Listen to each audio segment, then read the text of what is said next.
el Fondo de Cultura Económica, el Consejo Nacional de Ciencia y Tecnología y el Consejo Consultivo de Ciencias les agradecen su presencia esta noche en una serie de charlas que organiza el Consejo Consultivo de Ciencias y que, bueno, se ha acercado a nosotros ya desde hace unos 2, 3 años que colaboramos con el Consejo Consultivo para brindarle espacios para organizar estas charlas con los premios nacionales. Nuestro conferencista de esta noche es el doctor Carlos Marichal. Él realizó sus estudios de licenciatura y posgrado en la Universidad de Harvard, donde obtuvo el título de Bachelor of Arts en Historia y Literatura. 3 años más tarde obtuvo el grado de Master of Arts en el Departamento de Historia y en el año 77 el doctorado en Historia. Actualmente se desempeña como profesor investigador emérito del Colegio de México. El doctor Marichal es Premio Nacional de Ciencias y Artes 2012, distinción que le otorga la calidad de miembro del Consejo Consultivo de Ciencias. Muchas gracias y bienvenidos. Gracias. Una palabra más. Gracias, Laura, por la presentación. Bueno, yo hablo del lado del Consejo Consultivo de Ciencias. El Consejo Consultivo de Ciencias fue creado hace 30 años con el propósito de integrar a aquellos que han ganado un premio nacional. Al día de hoy, como 120 personas, ¿sí? Y el número ya está más o menos estable porque pues cada año se entregan algunos premios, pero también cada año, como ya somos muchos, somos mayores de edad, al final algunos fallecen. Entonces, este grupo de 120 personas, pues son gente pues, muy distinguida. El Consejo Consultivo de Ciencias, pues su propósito es asesorar al gobierno de México, ¿sí? Y en ese tenor es que el gobierno actual nos ha nombrado a través de CONACYT, ¿no? Como el cuerpo asesor permanente, nos llaman, del gobierno de México. El Consejo agradece al director general del Fondo de Cultura Económica, Francisco Ignacio Taibo Bosch, nuestro querido y admirado escritor, ¿no? Y en particular a la maestra Laura González, querida amiga de mucho tiempo. ¿Sí? Muchas gracias por recibirnos. ¿Sí? Y bueno, pues sin más, los dejo con nuestro distinguidísimo colega. Muchas gracias, Carlos. Bueno, muchas gracias, Arturo, y gracias al Consejo por la invitación y a Laura por la invitación por parte del Fondo de Cultura. La plática se titula De la plata a la cocaína, que como evidentemente es provocativo, pero ese es el objetivo del título del libro que salió hace un tiempo. Pero esta tarde lo que quiero hablarles es de tres temáticas que llevaron a hacer esta investigación, porque es producto de una investigación de conjunto. Y quiero abrir a partir de ahí un breve espacio de reflexión y debate sobre estos tres temas. Permítanme comenzar con el primer tema que me gustaría exponer y debatir con ustedes. Este gira alrededor de la pregunta: ¿cuándo comenzó la globalización? Sobre todo la globalización económica.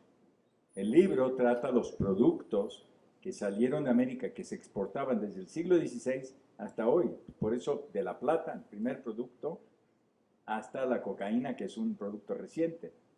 Pero cubrimos un elenco de productos que van la plata, el añil, que es un tinte azul, la grana cochinilla, que es otro tinte de Oaxaca sobre todo, el tabaco, el cacao, el café, el plátano, el guano, los nitratos, el enequén. Hay un especialista que trata cada producto. O sea, es como una historia, una biografía corta en un capítulo sobre cada producto y cómo se producía en América y luego cómo salió y cómo se consumió fuera. Yo lo que le decía a los colegas es que para estudiar este tema había que cerrar el círculo. Hay mucha gente en América Latina en historia económica que trabaja en un tema local. Por ejemplo, el café. Estudian la hacienda de café. Estudian los trabajadores, el ferrocarril o las mulas que transportaban el café al puerto. donde se almacenaban y cómo se metía en el barco. Pero luego la historiadora económica muchas veces, yo digo que es parecido al comerciante exportador. Se va al muelle con el comerciante exportador, mira cómo meten el café o el cacao o el plátano o cualquier otro producto en el barco y se despide, ¿no? Y no sabe qué pasó después, porque no ve qué ocurrió del otro lado del mar, sea en Estados Unidos o sea Europa, son los principales mercados, hay más mercados, pero ¿qué pasó con el café? ¿Cómo se procesó? ¿Dónde llegó? ¿Cómo se almacenó? ¿Qué hicieron con eso? El tueste del café, las mezclas, ¿no? ¿Cómo se comercializó y quién lo consumió? ¿Por qué el café es el producto más consumido a nivel mundial hoy? ¿No? Lo es desde 1850, ¿no? Y el café es uno de los productos emblemáticos de América Latina, ¿no? Es el gran productor en realidad. Hay otros productores, pero tradicionalmente era Brasil, Costa Rica, luego Colombia, México, Guatemala y más países, ¿no? Y entonces interesa mucho ese cerrar el círculo de la historia de América Latina con la historia de Europa y de Estados Unidos, para salirnos un poco de lo local y irnos a lo global. Y entonces el libro tiene mucho que ver con los orígenes de la globalización. Pero ¿cuándo comenzó la globalización? Este tema está estudiado desde los años 90, cuando empezó a usarse el término. Antes no se usaba.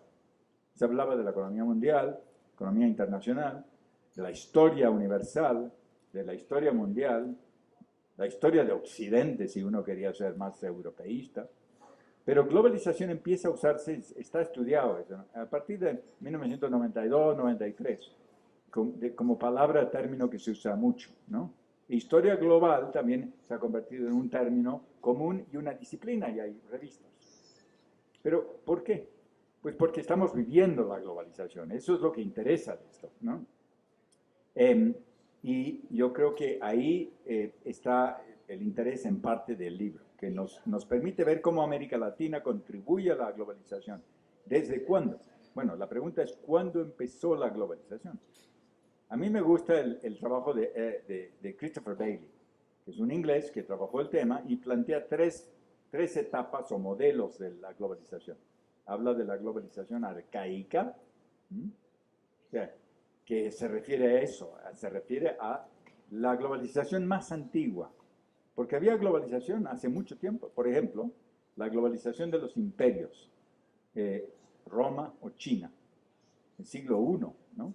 Ya son dos grandes imperios que abarcan un espacio que ellos consideran que es global. Para China, el imperio chino era el mundo, ¿no? Y había abarcado un espacio enorme. Tenía una población de como 65 millones de habitantes.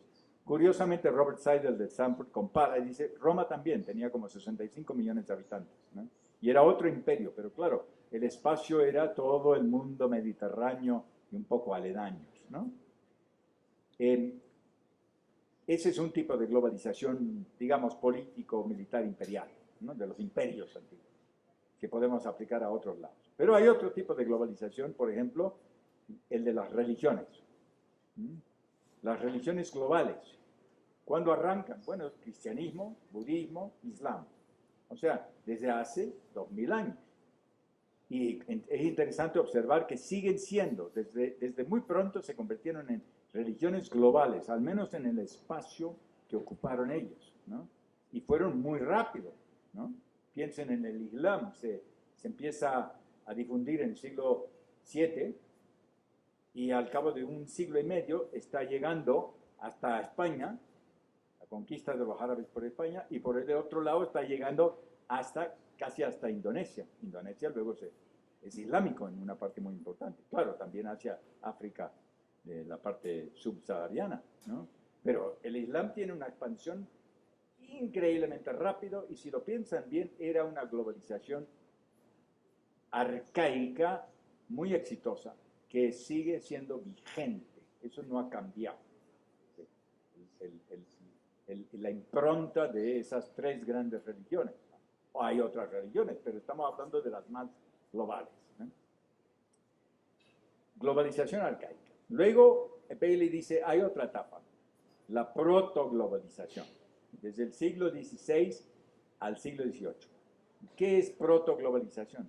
Bueno, esto es mucho más cercano a lo que trabajaron gente como Brodel y Wallerstein.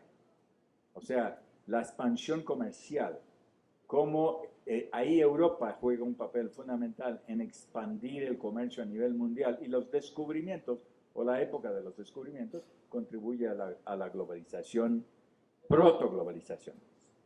La conexión entre Atlántico y Pacífico. Ahí el descubrimiento de América es clave. Y por último, la globalización moderna o contemporánea. En ese sentido, Bailey nos plantea una tercera etapa, la globalización moderna o contemporánea, que sería desde mediados del siglo XIX. Podemos decir que la globalización, la primera globalización moderna va desde 1870 hasta 1914 o hasta el 29. Es la época de aumento de flujos de comercio en forma notable, de capitales, de movimiento de gente, de revolución tecnológica, en transporte sobre todo y comunicaciones, ferrocarriles, vapores, telégrafos. En los años de 1880 ya hay una conexión mundial, por ejemplo, a través del telégrafo, ¿no? Y en todos lados se conectan las rutas, tanto de ferrocarriles en tierra como vapores, y se conectan entre sí. Entonces se puede construir un mapa de las conexiones mundiales de comunicaciones y transportes que indican que ya hay un proceso de globalización. Y esa globalización de las comunicaciones nos habla también muy claramente de algo pertinente para la época actual. O sea, la segunda globalización moderna, la contemporánea, que va desde 1980 básicamente hasta hoy, ¿no? Porque entre las guerras, Primera y Segunda Guerra Mundial, hay desglobalización, ¿no? Y después de la Segunda Guerra Mundial es como había la división esa tan clara entre sociedades socialista y sociedades capitalistas, y ese enfrentamiento, y entonces hay globalización, pero no de la misma características de la moderna. Hoy en día, ¿quién duda de la importancia de la globalización? Porque con toda probabilidad ustedes son los que están portando en sus manos o bolsillos o carteras el instrumento, el máximo símbolo y realidad de la globalización contemporánea, o sea, el celular, ¿no? No hay nada más representativo, ¿no?, de esa conexión mundial a nivel de comunicaciones, ¿no? Nos ha cambiado la vida en muchas cosas, y todavía estamos impactados por ese fenómeno, ¿no? Pero yo quiero ahora, porque esto lo conocen ustedes mejor, es el manejo del celular que yo lo uso, pero no tan hábilmente como los más jóvenes, mi nieto, por ejemplo, ¿no? Yo prefiero que ahora enfoquemos la atención en la temprana globalización, o en la forma que México contribuyó a su despegue desde principios del siglo XVI. Y quiero que lo centremos en los principales productos que contribuyeron a la globalización, que México hizo que contribuyera. México es uno de los primeros países en contribuir de manera muy fuerte a la globalización. Y el primer producto, podemos verlo, no sé si lo ven, sí, la plata. Poco después de la conquista de México y del Perú, ambas tierras, y sobre todo sus montañas, se convierten en los más importantes productores de plata del mundo. ¿Y cuál es la importancia de esa plata?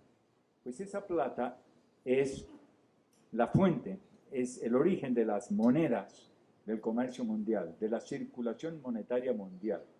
Y entonces, desde el siglo XVI hasta principios del siglo XIX, la plata mexicana en forma de moneda se convierte en la moneda universal, la moneda global.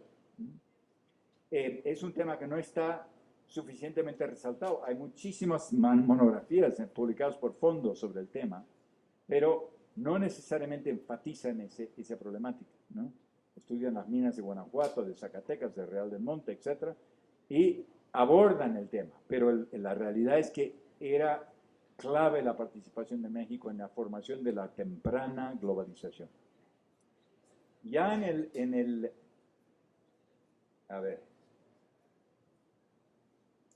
el siglo XVI la tecnología minera es bastante compleja. En México está la avanzada de avanzadas tecnológicas, sobre todo en la minería, y no solo la construcción de los túneles, etcétera, sino la refinería de metales. Y el primer minero importante que desarrolla las técnicas de la amalgamación de la plata, que es Medina, lo hace en Real del Monte entre 1547 y 48, ¿no? Y esto es más o menos representativo de lo que fue esto. Y luego tenemos el libro que se plasma este conocimiento en tratados, como el arte de tratar la plata, ¿no? En 1630. Esto es de Perú. México y Perú son los dos grandes productores de plata. Y observen que es un cura, un párroco, el que describe ese arte de las metales. Ahora, había distintos sistemas de producción y refinación de la plata. Eran las minas más complejas de la época. Entonces, un método era fundir la plata con alto calor. Sacan el mineral, lo lavan en los patios de refinación y luego lo funden. O sea, a muy alto calor se separa el metal de la plata de otros. Pero no era tan eficiente como la amalgamación, que es con mercurio, ¿no? Entonces se mete el mercurio en la masa mineral, que ya no tiene tierra, etc. Y el mercurio se pega a la plata. Esa es su virtud. No se pega a otros metales, ¿no? Y entonces pueden identificar rápidamente en los patios, el patio de una hacienda de beneficio, así se llamaban, hacienda de beneficio, ahí se identifica dónde está el mercurio pegado a la plata, y entonces eso es lo que se retira de ahí y se lleva al horno, y en el horno se calienta y se evapora el mercurio, el azogue, y el azogue se pega en el techo de la campana de la pequeña horno de fundición, y se saca la plata rápidamente, y el mercurio que se ha volatilizado y se ha pegado al techo, cuando se enfría, ¡pum!, se vuelve a convertir en mercurio líquido y se puede volver a usar. El mercurio es un producto muy raro y solo se podía conseguir en las minas de Almadén de España. Más tarde en Huancavelica, en unas minas en Perú. Pero se traía en los barcos a México para poder hacer el sistema de amalgamación. Es un sistema complejo, ¿no? Y esto se permitió el aumento de la producción de plata en gran cantidad. Aquí pueden ver un patio de refinación de Guanajuato del siglo XVIII, un patio de pueden ver algo de esto si van a Santa María Regla o San Miguel Regla, ¿no?, al hotel, y van a ver ahí los hornos y lo que todavía queda de los patios, ¿no? El hotel es lo que era el mayor lugar de producción en el centro de México de plata. El conde de Regla, el dueño antiguo, era el hombre más rico de México. En 1780 el conde de Regla tenía una fortuna de 15 millones de pesos plata. O sea, más que cualquier minero o comerciante de Europa. En Estados Unidos no había millonarios en 1780. El conde de Regla ya tenía 15 millones de pesos, ¿no? Hombre, fundador del Monte de Piedad. Y de muchas cosas, ¿no? Pero en fin, las haciendas de beneficio había muchas en México. Donde había minas había que refinarla, había que hacer todo el proceso y después se exportaba. Aquí tienen un mapa del siglo XVI de lo que en ese autor, el cartógrafo, describe como Asia, y del otro lado van a ver que está la costa, ya es más o menos la costa mexicana, ¿no? Lo que está en blanco a la derecha, ¿no? El Pacífico en medio. No tenían una idea muy precisa todavía, ¿no? Son los primeros viajes que se hacen para cruzar el Pacífico, son de 1571, cuando Legazpi llega a Filipinas y empieza el trayecto de la nao de Manila. Y la nao salía de Acapulco, bueno, salía de Manila, venía para acá con sedas y cerámica china y algodón filipino, y volvía ¿con qué? Con plata. Todos los años, con 2, 3, 4 millones de pesos plata, que que llegaba a Manila, y de Manila que iba a China. China era el gran consumidor de plata. ¿Por qué? Porque los chinos lo que querían para su moneda desde el siglo XVI era plata. Circulaba la plata mexicana desde entonces. Entonces, y la peruana. ¿No? Es una historia entonces de globalización. ¿No? Ahora, por el otro lado, si miramos el Atlántico, la plata sale de México, de Veracruz, y va a muchos lugares en el Caribe, todas las colonias españolas, ¿no? Pero tienen, bueno, Cuba, Santo Domingo, Puerto Rico, Trinidad, todo el Mediterráneo, a Florida, ¿no? Son financiados con la plata mexicana. Y eso se manda en forma de lo que llaman situados, que son para mantener la administración de tropa y de funcionarios en todas las islas del Caribe. Y eso funcionó durante 3 siglos. O sea, México financió el imperio español en el Gran Caribe. No fue España. A España nunca le costó un centavo el imperio en América, ¿no? Y en el norte, o sea, aquí, México financió la defensa del imperio. El virrey manejaba esto. En Sudamérica era Perú. Y Perú manda los situados de plata para mantener la administración española. España manda funcionarios, manda jerarquía eclesiástica, manda algo de soldados y oficiales, pero el gasto es financiado por las minas y por los impuestos en ambos lados. Entonces, el español que venga a decir que ellos financiaron algo aquí está inventando el cuento, ¿no? Porque además van a ver la línea que sale a España de plata, ¿no? Y como saben, salió muchísima plata. Yo hice un cálculo, son de plata oficial, de Real Hacienda, no la privada, esa es otra parte. Entre 1750 y 1810 salen 250 millones de pesos plata para España. ¿Para financiar qué? Básicamente las guerras, el aparato militar español. Y sirvió para todas las guerras, entre España e Inglaterra, España, Francia, esa época completa de guerras, ¿no? Y por lo tanto, hasta principios del siglo XIX sigue saliendo la plata. Y la moneda de plata sigue circulando a nivel mundial y es muy demandada. En Inglaterra, aquí observamos una moneda que es en principio de Jorge III de Inglaterra, pero si ven atrás, en realidad es Carlos IV, ¿no? ¿Y qué hicieron los ingleses? Dijeron, no vamos a volver a acuñar la moneda, ¿no? Le ponemos un sellito en el medio que dice que es inglés esto, ¿no? Y entonces estas monedas circulan en Inglaterra como moneda legal, ¿no? Y vale el peso de plata, el equivalente, ¿no? Pero otra historia interesante es qué pasó en Estados Unidos. Estados Unidos usaba hasta la independencia la libra esterlina y los chelines, ¿no? Pero con la independencia, ¿qué hicieron Jefferson y Franklin y Washington? Dijeron, no podemos seguir con la moneda británica, ¿no? Necesitamos nuestra propia moneda. Así que se inventaron el dólar.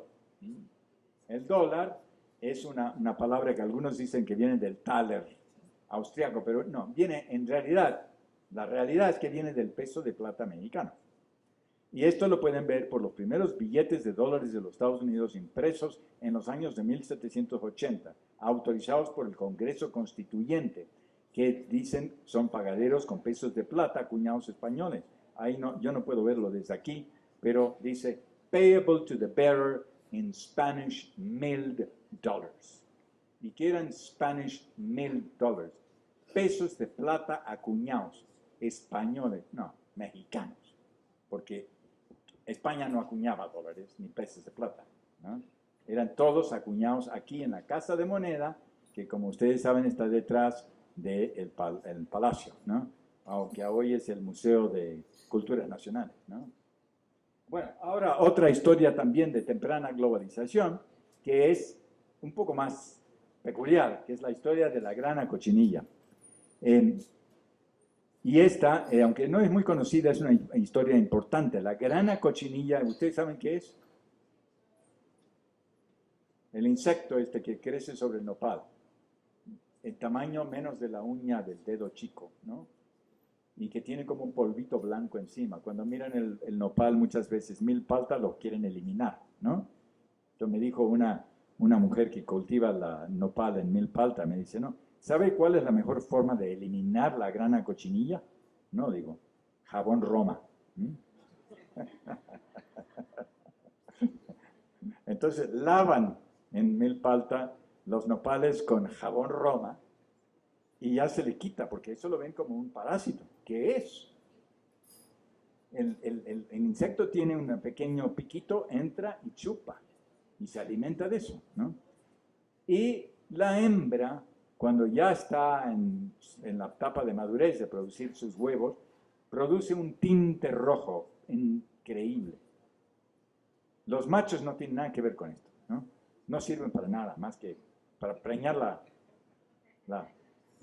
ellos se mueren pronto, pero sigue la hembra. Ella tiene el producto valioso, que es el tinte rojo. Y esto lo descubrieron en la época prehispánica, indígenas de distintas partes de México. O sea, la grana cochinilla se cultiva probablemente desde hace poco más de 2000 años. Y la técnica es prehispánica, ¿no? Esto demuestra cómo la técnica campesina tradicional no es una cosa simple, es una cosa sofisticada, compleja. Porque para producir 1 libra de grana cochinilla hay que matar alrededor de 40,000 cochinillas. Los cultivan, los van moviendo de las hojas tiernas de una planta de nopal a otra, ¿no? Esto lo hacían en los pueblos campesinos, sobre todo en Oaxaca, y ahí se mueven esas granas cochinillas. ¿Quién lo hacía? Las mujeres y los niños y los viejos. Los hombres, si estaban cultivando el maíz, pues ya estaban, ¿no? Y están moviendo estos insectos y cuidando de que no vengan otros animales a comérsela, porque tiene enemigos la cochinilla, ¿no? Entonces es un producto campesino que solo se puede producir en pequeñas unidades. No se pueden hacer haciendas o plantaciones de grano. Bueno, ahí tienen el bicho, ¿no? Y uno diría, qué bichito, ¿no? Insignificante, ¿no? Pero producía el tinte más valioso del mundo durante 3 siglos y medio. Y se exporta la grana a Europa, a Florencia, y ahí ¿con qué se encuentra? Pues con la seda. ¿Y la seda qué es? El producto de un bichito en China que cultivan las mujeres campesinas en China, en los árboles de las moras, ¿no? Y se forma un circuito que se combina. O sea, la grana cochinilla llega a Florencia, a los talleres de los Medici, por ejemplo, y ahí se junta y se tiñe a las telas de seda. Y puede juntarse con seda o con lana, o con una mezcla, pero no con algodón, porque la grana cochinilla es una proteína, y por lo tanto se fija con otra proteína, que es la seda, ¿no? Que viene del insecto, ¿no? Y una vez que se fija, no se sale. Y por eso era tan valioso, porque era un rojo que duraba mucho tiempo. Los cardenales querían eso, porque duraba 100 años, 200 años. A la iglesia no le interesaba de corta duración. Querían sus capas rojas, los reyes querían sus manteles rojos, ¿no? Si ven en la coronación de Isabel, la reina de Inglaterra, van a ver que todo el mantel rojo, la alfombra roja, tienen partes de la ropa en rojo, y ese es el rojo de los reyes, ¿no? Que en realidad es la herencia del rojo de los Césares, ¿no? Que es el rojo de los reyes y el rojo de la iglesia, ¿no? Aunque también el púrpura servía, pero no había tanta púrpura como tinte, ¿no? Entonces, cuando Cortés llega a México, habla de este tema y le dice a Carlos V, hemos encontrado un producto que da un tinte muy interesante. Y Carlos V dice, manda, ¿no? Y manda. Y empieza el comercio de la grana cochinilla. ¿Pero de dónde venía? Bueno, del cultivo desde la época prehispánica. Por ejemplo, los códices tienen muchos el rojo cochinilla, ¿no? Y también las listas de tributarios lo pueden mostrar, ¿no? En el Imperio Azteca. La grana era uno de los productos que llegaba a manos del emperador, ¿no? Entre los otros muchos productos. Si les interesa, se hizo una exposición en el Palacio de Bellas Artes y el que quiera, si quiere ponerme un correo, les mando el catálogo en PDF, que es bellísimo, ¿no? Entonces, es cmari@colmex.mx. cmari, M-A-R-I latino, @colmex.mx. Así que Arturo, Laura, si les interesa, es una belleza, ¿no? Y no lo van a encontrar porque el catálogo se agotó hace mucho, ¿no? Pero a los que participamos en la exposición nos lo mandaron y yo digo, qué falta de capacidad de difusión, el Palacio debiera ponerlo en línea, ¿no? Total, se les financió, consiguieron mucho dinero de fundaciones para hacer la exposición. Pero bueno, eso es otro tema. Seguimos con la grana. Aquí la grana la están ya hirviendo en este caso, ¿no? Para que se pueda procesar. Alsat es el que hace este trabajo, está el texto en ARC-N, se ha reeditado. Y luego después de hervido o puesto al sol, cocinado afuera al sol, ¿no? O inclusive en un horno, sale color plateado o color negro, no importa mucho porque finalmente va a producir el tinte, ¿no?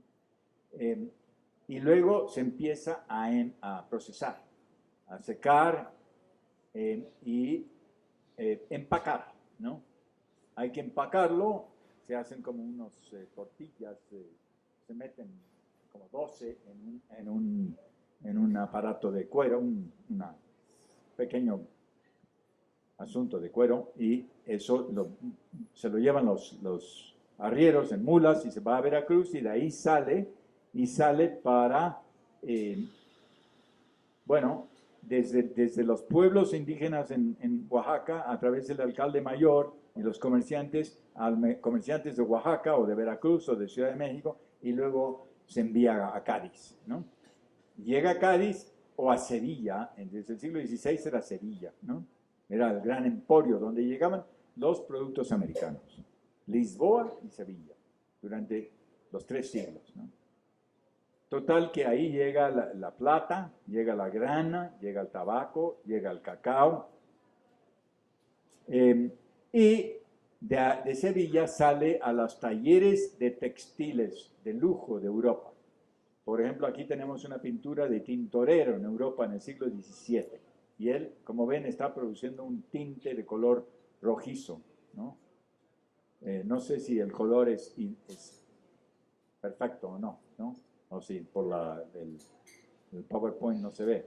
Pero en Europa sale de Sevilla y va a los talleres textiles. Uno de España, Toledo, de Segovia y muchos puntos donde se hace.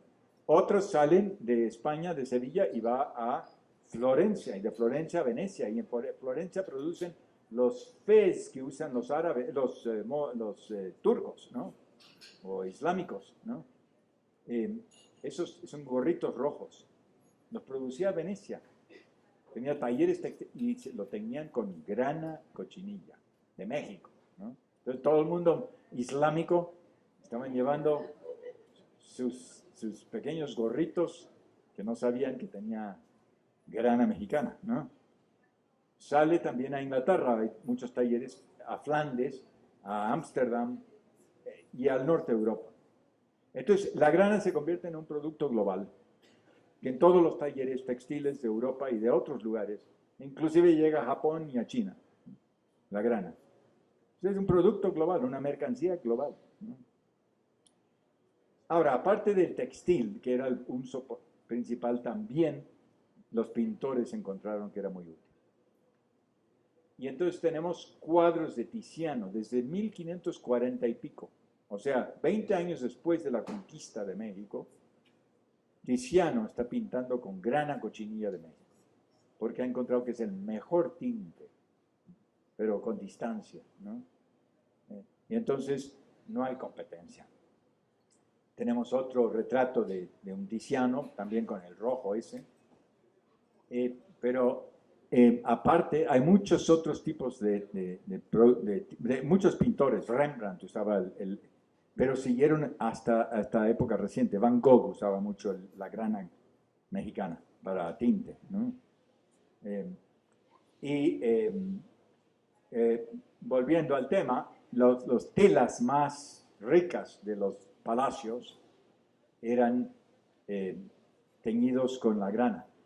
Los azules venían del añil, y el añil venía, también había en México, en Chiapas y Oaxaca y Yucatán, pero más en Centroamérica, sobre todo El Salvador, que era parte de la Capitanía General de Guatemala. Entonces, él era conocido como el añil guatemalteco, en inglés el Guatemala Índigo, ¿no? Porque el añil también se producía en la India. Índigo viene de indicon, o sea, desde la época de los griegos, India exportaba el añil, pero se encontró mejor calidad en América. Es un tinte, de nuevo, la historia es olvidada. Pero en fin, volviendo a la grana, hoy en día ustedes saben para qué se usa. Bueno, si van a Oaxaca cerca, hay algunos pueblos, ¿no?, donde están las señoras tejiendo y venden estas telas de lana roja y le pueden explicar el proceso, ¿no? Había inclusive una pequeña finca que tenía un señor que era un especialista de la grana y por desgracia murió, pero él daba la visita a la finca y explicaba todo el proceso y le vendía. Yo compré tinta de grana roja y productos de la grana y del añil, ¿no?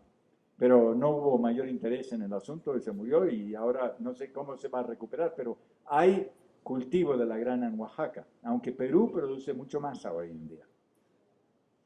Y si hay damas en el público que usan lápiz labial, deben saber que ese se hace hoy en día en gran parte con grana. Entre otras cosas porque es una proteína y entonces no fastidia el labio, mientras que un producto químico sí. Es como si comiera algo, no afecta, ¿no? También para productos farmacéuticos, para productos que se toman rojos, ¿no? Muchos rojos. Hay una multitud de productos que para los que sirven la grana cochinilla, pero por desgracia en México se ha olvidado mucho la historia de la grana cochinilla. Pues hay unos cuantos especialistas, pero fue uno de los primeros productos globales que contribuyó México a la economía mundial. Así que, bueno, ahí lo dejo y si quieren hacemos alguna pregunta. ¿No? Muchas gracias.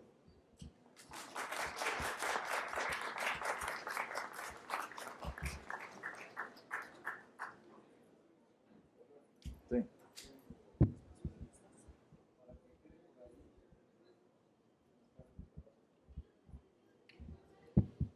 Hiciste un comentario sobre, al principio, sobre el hecho de que eran curas los que hacían muchas de estas cosas, de la parte de la tecnología. En la actualidad nos sorprende que eso ocurra, ¿no? Pero durante la colonia, ¿sí?, realmente había una gran restricción. Había una gran restricción, sin duda, para que los criollos o los locales desarrollaran técnicas mineras o algo así. Realmente los que hacían cosas así, me parece, ¿no?, eran los españoles, ¿no? O sea, los que podían, los que recibían el nivel de educación suficiente para hacer eso, creo yo, ¿no? Bueno, hay que considerar que en el siglo XVIII la Universidad de México produce en total en el siglo XVIII 20.000 licenciados. Eso lo estudió unos colegas, Ernest Sánchez Santiró me comentaba, ¿no? Entonces, y que el Colegio de Minería se creó en 1783. Un alemán fue el que lo impulsó, pero la mayor parte de los especialistas mineros ya para ese entonces son mexicanos, ¿no? Lo que sí hay mucho dueño español, vasco, cántabro, etcétera, o de familias ¿no? Pero hay otros que no. En cuanto a esto de la técnica, si son españoles o son mexicanos, la verdad no le he mirado con mucho detalle ese tema. Es muy probable que un número fuerte sean técnicos mineros que vienen de España. Ciertamente en el siglo XVIII hay bastantes alemanes, ¿no? Pero si llegaban aquí tenían que llegar con un permiso especial porque había que asegurar que fueran católicos, ¿no? Un técnico minero protestante. Pero si venía de Baviera, ¿no? Y era católico, pues ningún problema, ¿no? Se le da el permiso, el pasaporte, ¿no? Humboldt le tuvo que venir con un pasaporte, que el Carlos IV se lo tuvo que dar, ¿no? Porque, bueno, él era protestante, entonces no era cualquier cosa dejar a un protestante entrar a territorios católicos, ¿no? Pero en esa época ya pues se flexibilizó un poco el asunto, ¿no? Así que, bueno, es una buena pregunta. Voy a preguntar a mis amigos expertos en minería. Bueno, el Instituto de Física donde yo trabajo empezó, digamos, surgió de la Escuela de Minería, ¿sí? Y la Escuela de Minería realmente se abrió al público ya en general la enseñanza de las ciencias, así como, pero se abrió casi por decreto de España, ¿sí? Porque se dieron cuenta de que con estas restricciones ya no podían sostener su economía, ¿no? Entonces, por ahí de 1700 y tanto, hubo un gran auge de la ciencia en México porque se liberaron estas cosas, pero antes de eso, los libros incluso estaban, no cualquier persona podía tener libros, ¿no? O sea, era una cosa así un poco... No, yo creo que cualquier persona podía tener libros, nada más que estaba controlado por la Inquisición. La Inquisición hasta la independencia. No cualquier libro, no. Y los científicos podían ser sospechosos, tenían que pasar, que no estar en el índice de la Inquisición o ser clasificado por un censor. Y entonces, pero en el Diario de México, que se publica desde principios del siglo XVIII, vienen las listas de libros que llegan a México, ¿no? Esto lo estudia un bibliógrafo que es del Colegio de México, Víctor Cid, y estudia todos, para su tesis doctoral, lo hace en la UNAM. Todos los libros que llegaron. Y entonces se puede distinguir cuáles son de tipo científico, porque es uno de los testimonios más claros, ¿no? El libro, de qué está llegando, ¿no? El título y la materia, ¿no? Pero que la Inquisición tuvo sus efectos negativos, ¿quién lo va a dudar, no? ¿No? ¿Alguien más?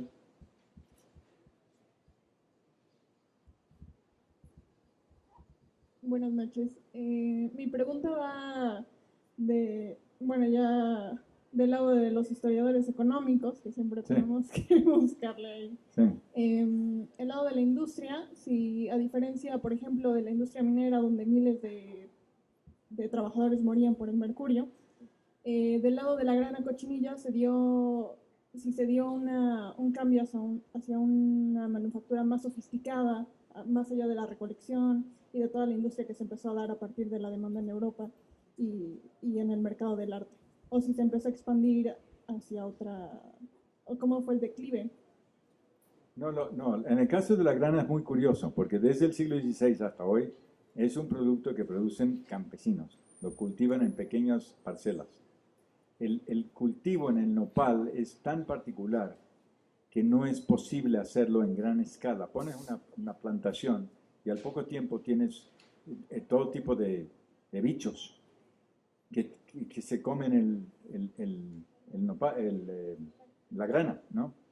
Y lo ven en milpalta. Milpalta es muchas pequeñas unidades con plantas, pueden tener 100, 200 nopales, ¿no? Pero y eso sí puede convertirse en una plantación de nopales, ¿no? Aunque hay que estar cuidando mucho, ¿no? Pero para cultivar la grana, no. La grana fina, hay una que llaman grana silvestre, pero la grana fina hay que estar cuidándola, es como si fuera un bebé, ¿no? Tienes que estar cuidando todo el tiempo. Si llueve demasiado también, ¿no? Si hay animales depredadores, si hay demasiado sol, hay que estar viendo de que pasan de la hoja tierna del nopal a otra hoja tierna, ¿no? Para que produzca el mejor. Entonces, hoy en día sigue siendo una producción campesina. Es una paradoja, ¿no?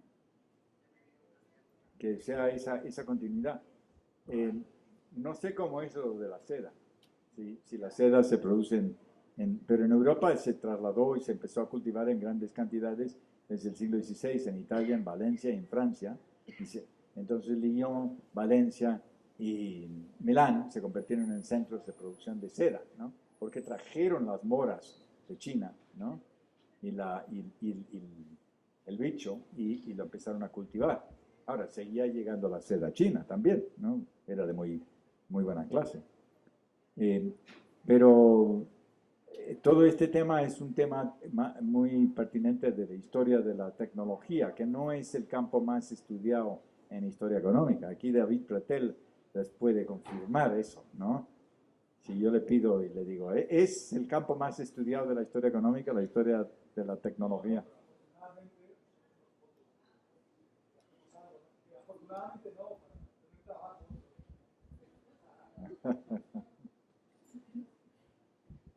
Sí. Si son todos pequeños productores, ¿cómo se comercializó a gran escala? El sistema es así.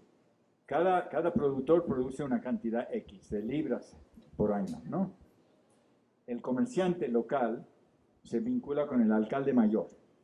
El alcalde mayor hace un negocio con el comerciante local de proveer crédito a los campesinos para que puedan producir grana en forma fundamentalmente ese producto, monocultivo, un poquito de otras cosas. Pero los campesinos también necesitan unas mulas y unos bueyes para cultivar su maíz, el que van a comer, porque no van a comer grana. Ellos producen la grana para tener metálico, porque les van a pagar en plata. La plata les va a servir para comprar cosas, o por ejemplo, ustedes han visto las iglesias en Oaxaca. Bueno, las iglesias en Oaxaca, que son muchas, son resultado de la acumulación campesina de venta de la grana. Y ellos contribuyen en el pago no solo de diezmo, sino para construir las iglesias. El cura dice, vamos a hacer la iglesia y vamos a pintarla. Hay algunas que están pintadas por dentro rojo, ¿no? Con grana, ¿no? Pero Oaxaca tiene una arquitectura tan rica, en buena medida por la grana, la arquitectura colonial, ¿no? Por la grana cochinilla. Uno se sorprende, digo, es una agricultura pobrísima hoy en día en Oaxaca, ¿no? Hay ganado y hay maíz, etcétera, pero es apenas para la subsistencia, ¿no? Por eso emigran tanto, ¿no? Pero la grana daba dinero, ganaban mucho, se vendía, se exportaba al año entre 3 y 4 millones de pesos plata. Era el segundo producto de exportación después de la plata, durante 300 años. Sorprendente, ¿no? Pero entonces era una economía campesina que funcionaba. Ahora, ¿quién se beneficiaba? Ellos, pero también los comerciantes y el alcalde mayor, que les adelantaba créditos para que pudiera comprar su vaca, su buey, para que pudiera, si no tenía bastante alimento, comprar alimento. Y cuando llegaba la hora de la cosecha, el campesino le entregaba contra el crédito grana a 12 reales por libra, ¿no? Es un precio casi fijo. Si luego el comerciante lo vendía a un precio más alto, ya era cosa suya, ¿no? Pero el campesino ya tenía calculado que le convenía. Y ese sistema de habilitaciones, ¿no? Funcionó muy bien hasta 1787, cuando por algún motivo la corona decidió eliminarlo y la producción de grana empezó a bajar. Pero, ¿qué pasaba después? El comerciante se lo lleva en estas bolsas que han visto antes, ¿no? Y van cargando las mulas hasta Veracruz, lo meten en el barco, llega a Sevilla y ahí se esparcen las noticias. Ha llegado tantos quintales o tantas libras de grana. Y los comerciantes más avesados, los más ricos de Europa, saben eso. Y si tratan de monopolizar, ¿no? En el fines del 16 hay un grupo de comerciantes que tratan de monopolizar la compra de la grana, porque luego lo van a revender a los tintoreros y los productores de textiles a precios muy altos, ¿no? El precio de la grana era mayor que el precio de la lana o de la seda, era el costo más alto de la tela. Entonces, a fines del siglo XVIII, por ejemplo, la casa Barren, una de las casas comerciantes banqueros de Inglaterra más importantes, trata de hacer una operación para monopolizar, ¿no? La compra de la grana, ¿no? pero se le salió un poco de control. No tuvieron toda la información y no lograron monopolizar. Y entonces hubo otros competidores que logran conseguir cargamentos de grana y revenderlos. Y el precio, ellos estaban empujando el precio arriba, es como un cartel, ¿no? Tú monopolizas el precio, no lo sueltas, nadie tiene grana, el precio sube, sube, sube, ¿no? Hasta que tú lo sueltas, ¿no? Y entonces lo vendes a este precio. Cuando empiezas a soltar, pues el precio, si está a 80, va a mantenerse entre 80 y 70 y luego va a ir bajando, ¿no? Pero en la primera etapa, se gana un montón, ¿no? Entonces era un producto de especulación financiera. Desde fines del siglo XVI, comerciantes banqueros de Florencia especulaban, los Medici especulaban en grana cochinilla, ¿no? Y todos los comerciantes banqueros de Europa. Entonces es uno de estos productos claves de la globalización financiera temprana también, ¿no? Está vinculado con la mercancía, ¿no?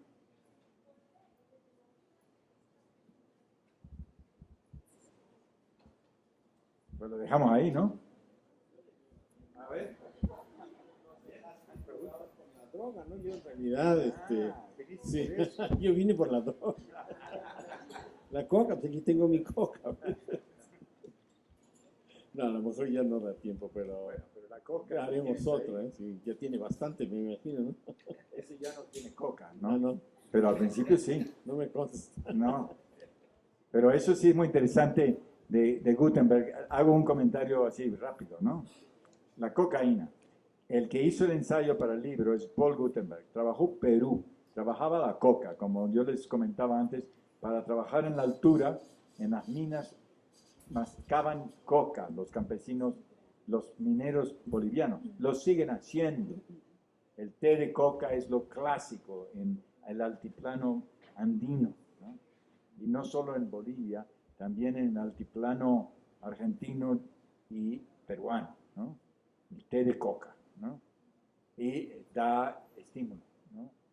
Y si no, se mastica, se mete la bola acá, ya ven que estos se están masticando, ¿no? Como si fuera el tabaco, ¿no? Y va soltando la droga, ¿no? Pero no es refinada, es mini cantidades, ¿no? Y eso sí da el estímulo, es como la cafeína, la mateína, ¿no? Teína, ¿no? Y da ese estímulo que lo hace atractivo para mantenerse despierto y trabajar más y así. Pero hacia 1890 empezó a sintetizarse o a transformarse la industria química alemana, sobre todo, empezó a trabajar con la coca y producir cocaína. Y la empresa Merck es una de las primeras que empieza a ganar con eso. Pero también hay una empresa americana y la demanda grande era de médicos. Y hay testimonios en Nueva York, en 1900, hay una venta fuerte, era legal. Si lo vendía un médico, no había, o con su farmacéutico o químico, ¿no? Y lo vendía y era muy útil para depresivos y depresivas. El mayor consumo era las señoras ricas de Nueva York, que decían que necesitaban un toque, ¿no?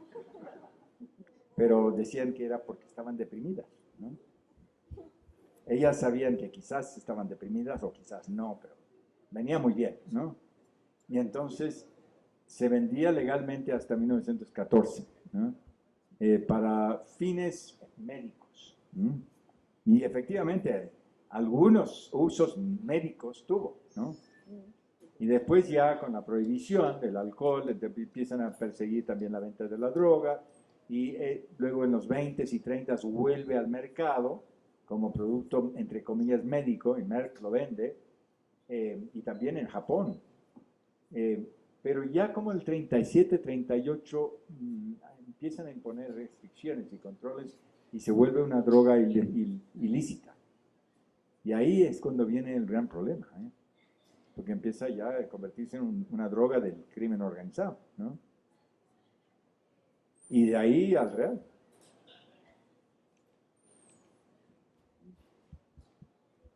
Bueno, buenas noches. Yo quiero que por favor nos hable más sobre esta perspectiva de salir de lo local a, digamos, a entrar más a lo global, a ver los productos como cadenas mundiales de comercio. Entonces quisiera que nos hable más sobre esa perspectiva y como un poco metodológicamente cómo sería esa perspectiva. Bueno, como es una discusión más erudita esa, no voy a entrar en ella, excepto para mencionar que hay varios autores que han desarrollado el campo de las cadenas de mercancías. Es una expresión que varios autores, Hopkins y otros, en Christopher Chase Dunn y otros, desarrollaron. Hicieron libros sobre el tema, y hoy en día se habla de cadenas de valor también. Ese tipo de estudio permite ver cómo hay una circulación de mercancías en cadenas. Las propias empresas grandes multinacionales, todos trabajan con cadenas de mercancías. Lo que pasa es que propia de la propia empresa, ¿no? La computadora de Taiwán o de China, el otro producto de Japón, y el acero en Canadá, y hacen el Toyota, ¿no? Y luego lo exportan a México, ¿no? Y en México quizás le agregan algo, ¿no? Las llantas, esto, lo otro, ¿no?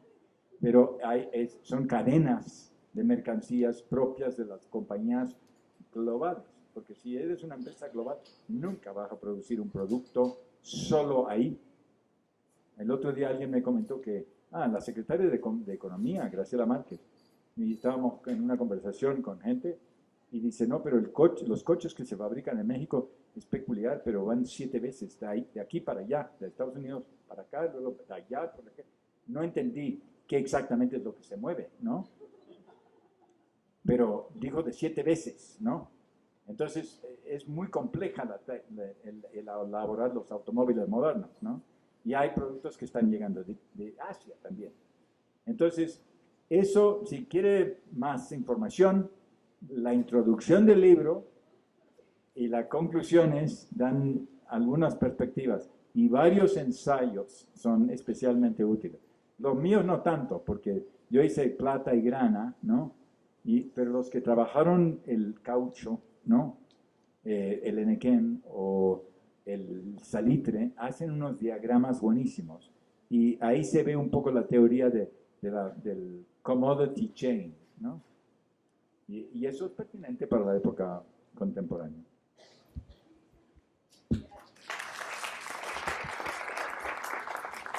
Muchas gracias.